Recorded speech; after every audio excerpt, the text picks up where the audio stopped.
I'm asking anybody on the board, does anybody know if we have ever been successful in prosecuting a pet owner?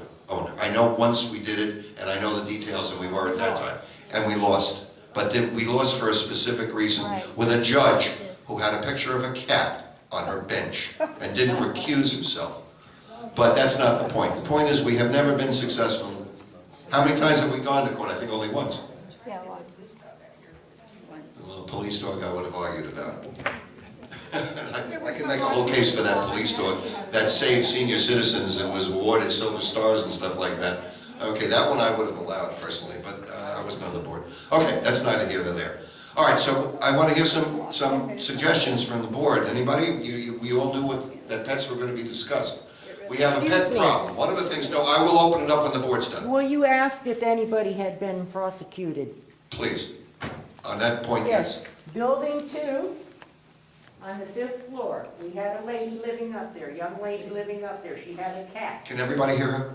For about Please take a microphone. For about 2 years. I was on the board at the time, and I kept on telling everybody, we have somebody with a cat. And nothing was being done. Finally, we got to this girl. All she had done to her, and it's supposed to be $25 a day fine. To a maximum of $1,000. She was fined $500, and the board was told, once she pays the $500, she can keep the cat, and no more fines. And this is what the lawyer told us. No, that's not true. The state and the docs and our state, one or the other, allows you to fine up to $1,000. Once you do that, your only recourse after that is legal, is your lawyer. She kept the cat. Okay, and Monique just agreed with me if you didn't hear. Okay? She kept the cat. I know what happened. I was on the Well, also, I'll tell you one thing from my point of view. Most of you have heard my point of view. I am very against this pet thing. I'm very upset about it.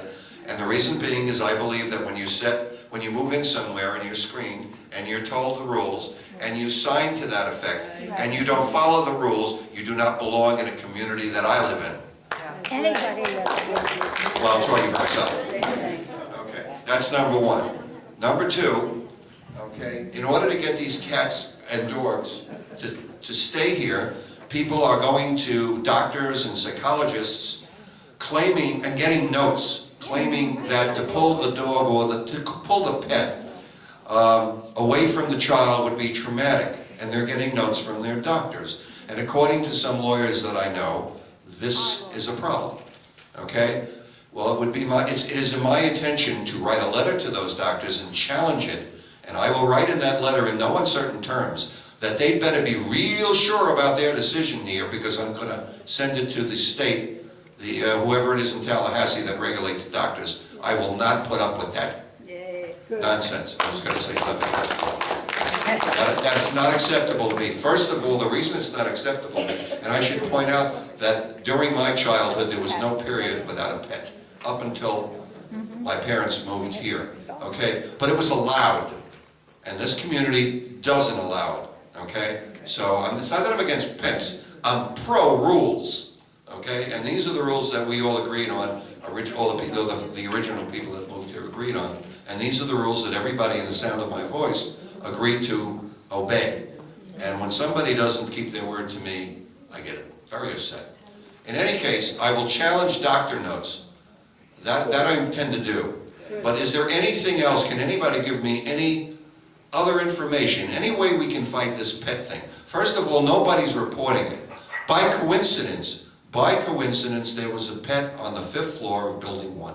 That is not a problem anymore, because coincidentally, I happened to bump in accidentally in the clubhouse the other night to the person that had that pet. I had seen him walking when he walked into the clubhouse. I confronted him. That pet problem is over.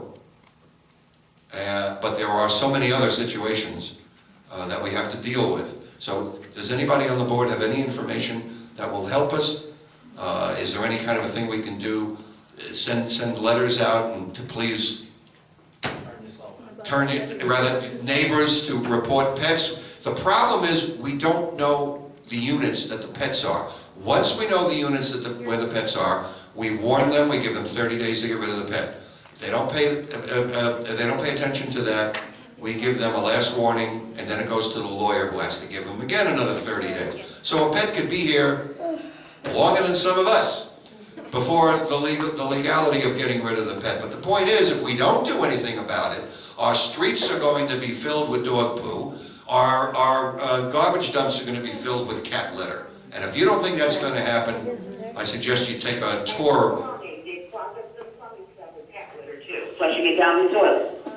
Flushing it down the toilet, flushing it down the toilet is also not a good thing for us, okay? All right, so if you're pro-pets, then you're pro a stinky neighborhood with crap all over the place. And that is what it's going to be. Because if you don't think that's true, walk into any dumpster and see how it looks now and imagine it with pets.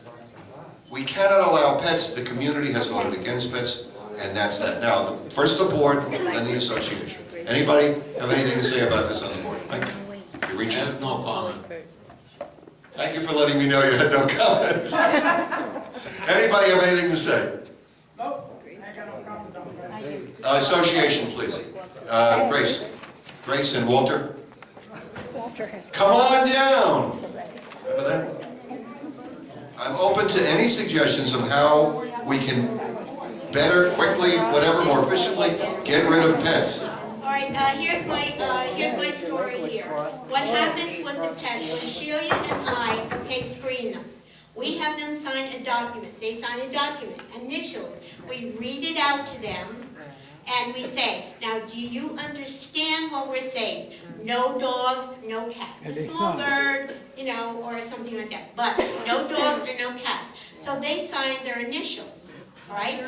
And their name, okay? Now, they're going against our rules. Another thing, too. The lawyer told me that. Right. That's They have to legal. write down everything that, Yes. Yes, I asked the lawyer, he said it's absolutely a legal document because I have them sign their name on the top besides the initials.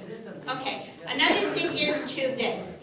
If you have a small child and you go to the doctor and you say, okay, there is something with my child, or I need this or I need that, or even an older person, all right, but you tell the doctor, I have signed this document, okay?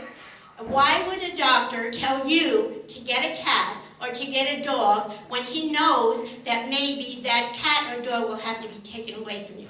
Because they don't tell the doctor Exactly. that. So don't put it on the board that we're putting those cats out. Don't put it out on the board that we're getting rid of the dogs. It's the parents' fault. They shouldn't have had them in the first place. Right.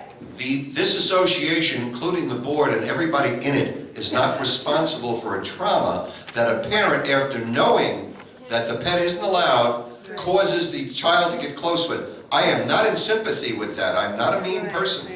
But you did this with your eyes open. Don't tell me we're causing you to have a trauma with your kids. Thank you, Gracie. I couldn't agree more. Walter, Good evening. name and building number, even though we all know you. Walter in Building 3. Do you know how many pets are in the place?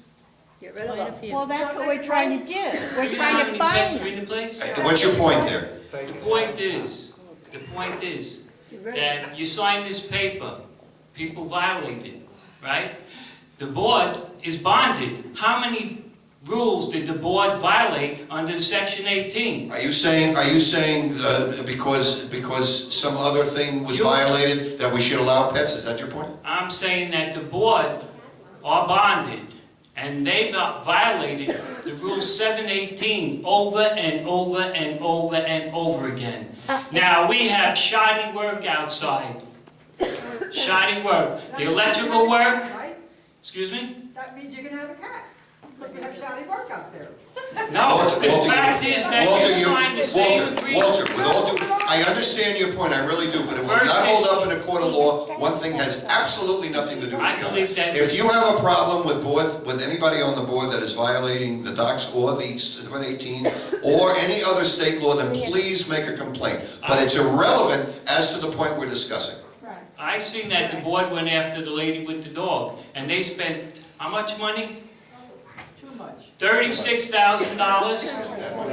And, yeah, I asked for how much it cost, and they lost. First of all, with all due respect, that, which we really haven't, it seems that every board that I've ever seen has done its best to